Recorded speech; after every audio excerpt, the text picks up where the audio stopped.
এক ঢিলে দুই পাখি মারলুম। তো কেমন আছেন সবাই? আশা করুন ভালো আছেন। মুই শর্মিষ্ঠা আবারও হাজির হচ্ছে নতুন দিনে নতুন একখান গল্প শুনে। গল্প কেন শুনতে থাকো।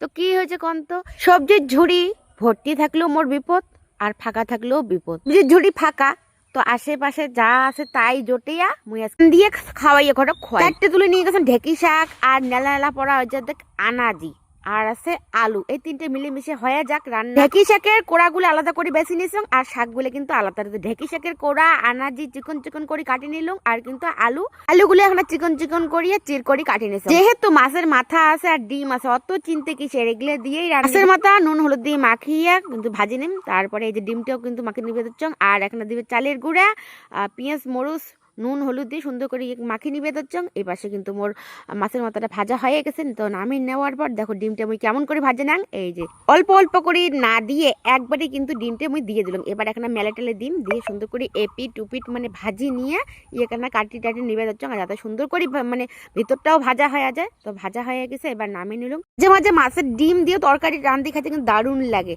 তো এবার কড়াইতে আরো তেল দিয়ে দিলাম সাদা জিরে আর কালো জিরে ফোড়ন দিয়ে দিলাম পেঁয়াজ দিয়ে সুন্দর করে ভাজা হলে একটা রসুন থেতো করে নিয়েছিলাম, সেটাও দিয়ে দিলাম। ভাজা গন্ধ বেরোলে দিয়ে দিলাম কাঠি রাখা আলু আর আনাজি দিয়ে নুন দিয়ে এখানে নাড়াচাড়া করে ঢাকি দিলাম। ঢাকি দেওয়ার পর ঢাকনা তুলি দেখো কত সুন্দর সিদ্ধ হয়ে গেছে, এখানে জলও বেরিয়েছে। এবার দিয়ে দিলাম এই যে ঢেকি শাকের কোড়াটা দিয়ে এখানে হলুদ দিয়ে সুন্দর করে ভাজা করে নিম। আর মশলাপাতি বেশি দিবেন না, দিয়ে দিলাম এখানে সামান্য জিরের গুঁড়ে দিয়ে সুন্দর করে আর এখানে ভাজা করে নিয়ে মাছের মাথাটা দিয়ে এখানে গুঁড়ে মুড়ে করে দিলাম, যাতে মিলেমিশে একাকার হয়ে যায়। তো আর খানিক ভাজি নিয়ে দিয়ে দিলাম এখানে ঝোলের জন্য জল। যেহেতু বেশি ঝোলও করি না এক হাঁটু, আর কিন্তু মাখা মাখাও করি না, চারটে ভাত মাখিয়ে খাওয়া যায়।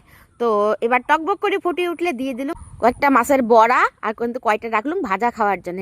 এবার দিলাম কয়েকটা কাঁচা মরিচ দিয়ে আর এখানে খাবার দিম। দেখো কত সুন্দর কিন্তু হয়ে গেছে, তেল ছাড়া শুরু হয়েছে, মোর রান্না কমপ্লিট। এবার নামিয়ে নিলাম। নামার পর দেখো কালারটা যা সুন্দর হয়েছে না, দেখলেই খাবার মান চায়। তো সেই করেতে এখানে তেল দিয়ে রসুন থেতো করে দিয়ে মরিচ দিয়ে সুন্দর করে ভাজা করে দিয়ে দিলাম ঢেকি শাক। এবার নুন দিয়ে খানিক নাড়াচাড়া করে ঢাকি দিম। তো ঢাকনা তোলার পর দেখো কত সুন্দর হয়ে গেছে, মানে এখানে কাঁচা সর্ষের তেল দিয়ে নাড়াচাড়া করে নামিয়ে নিলাম। তো সবকিছু রান্না বাড়া কমপ্লিট। এবার খাওয়ার জন্য থালা সাজানো পর্ব।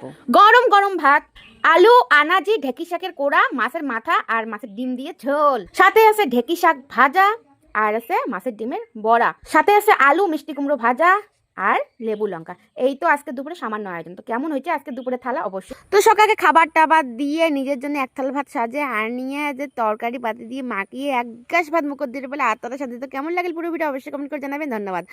আর মোর ওই সহজ সরল রান্নাগুলো তোমাগুলো কেমন লাগে অবশ্যই জানাবেন, তাতে মোর রান্না করার আগ্রহ